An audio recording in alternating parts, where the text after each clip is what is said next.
हरे कृष्ण। एक दिन गोकुल में एक फल बेचने वाली मालिनी आई। श्रीमद् भागवत महापुराण में ये कथा आती है। मालिनी बहुत सारे फल लेकर आई। आज ये मालिनी पहली बार आई। फल ले लो फल, ताजे मीठे फल। एक पेड़ के नीचे बैठ गई और वो मालिनी बड़ी थकी हुई थी। तो कुछ गोपियां वहां से गुजरी। मालिनी ने कहा, अरे गोपियों, अरे सखियों, तुम्हें फल चाहिए? अपने लाला को खिला देना, अपने बच्चों को खिला देना। सारी गोपियों ने देखा इतने सारे ताजे फल। अरे सारी गोपियां वो फल उठाने लगी। ये फल मैं कृष्ण के लिए, मैं कृष्ण को खिलाऊंगी, ये फल मैं खिलाऊंगी, ये फल मैं कृष्ण के लिए लेके जाऊंगी। मालिनी हैरान कि ये सारी सखियां कृष्ण कृष्ण कृष्ण कर रही है। कृष्ण कौन है? क्योंकि मालिनी पहली बार आई थी। मालिनी ने कृष्ण नाम पहली बार सुना। मालिनी ने उन सखियों से कहा कि ये कृष्ण कौन है? गोपियों ने कहा, अरे मालिनी, आप कृष्ण को नहीं जानती। अरे कृष्ण जो सबको आनंद देने वाला, अरे उस बालक से तुम मिलो, बड़ा सुंदर है, घुंघराले बाल हैं उसके। अच्छा, कहां रहता है वो? अरे ये सामने नंद भवन में। हम अभी तो उसी के दर्शन करके आई हैं, उसी से मिलके आई हैं। अच्छा, तुम सब इतना कृष्ण कृष्ण कृष्ण कर रही हो, ठीक है, तो मैं भी उस बालक के दर्शन करूं, उससे मिलूं। ये सामने नंद भवन जाना है ना, मैं जा रही। मालिनी गई। मालिनी ने सारे फल तो गोपियों को बेच दिए, कुछ फल बचे थे। मालिनी ने मन में सोचा, मैं अपने कृष्ण को दूंगी, मैं भी तो उस बालक के दर्शन करूं, उस लाला के दर्शन करूं जिसके घुंघराले बाल हैं, बिंब फल जैसे लाल लाल होंठ हैं, कमल की पंखड़ियों जैसी आंखें हैं, सुंदर जिसके नेत्र हैं, घुंघराली लटे लटक रही है, पीली पीतांबर, हाथ में बंशी, मैं जाके उस कन्हैया के दर्शन करूं।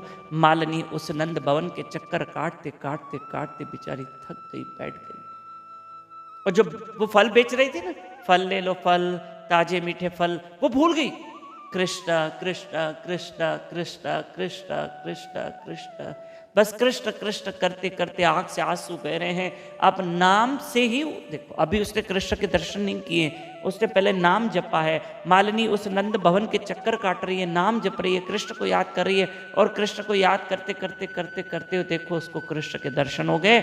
और मेरा कन्हैया बाहर निकला और कुछ अनाज के दाने कन्हैया लेकर आया। और छोटी सी हाथों की अंजलियों में से अन्न के दाने गिरते गए। थोड़े ही दाने जाके मालिनी को दिए और कहा, ये अन्न के दाने ले लो और मुझे फल दे दो। वो मालिनी भी कन्हैया को देखकर चकित रह गई। जैसे चकोर पक्षी चंद्रमा को देखता है, ऐसे मालिनी कृष्ण को देखने लगी। और मालिनी तो कृष्ण में खो गई। और मालिनी फल देते जा रही है, देते जा रही है, देते जा रही है, देते जा रही है। चेहरे से नजर नहीं हटती, नजारे हम क्या देखें। मालिनी सारे फल दे देती है। घर गई तो टोकरी में कुछ था नहीं। मालिनी के अपने बच्चे कह रहे हैं, मैया हमको भूख लगी है। कहा, आज भूखे सो जाओ, आज तुम्हें सारे फल कृष्ण को देकर आई। पर कृष्ण किसी को भूखा नहीं सुलाते, याद रखना, मेरा ठाकुर किसी को भूखा नहीं सुलाता है। मालिनी के बच्चे कह रहे, मैया भूख लगी, हमें भी फल खाने के लिए दो। तो मालिनी ने अपने बच्चों को कहा, जाओ टोकरा देखो, कुछ नहीं है, मैंने सारे फल कृष्ण को दे दिए। और टोकरे का जब कपड़ा उठाया तो उस टोकरे में हीरे मोती माणिक पड़े थे। सब हीरे मोतियों से, जवाहरात से भरा पड़ा था। कृष्ण किसी को खाली नहीं लौटाते हैं। मालिनी ने फल दे दिया। और मालिनी फल जब कृष्ण को देकर आई तो कृष्ण ने उसकी झोलियां भर दी, उसकी टोकरी भर दी।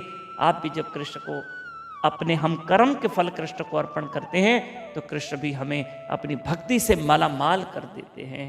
मालिनी देख के हैरान हो गई। कृष्ण का जन्म, ठाकुर जी का आविर्भाव 7 सितंबर। और हाँ, 27 अगस्त एकादशी है, कमिंग संडे। सुबह ब्रह्म मुहूर्त पे 4:30 बजे मेरे साथ उठना और जप करना। हरे कृष्ण।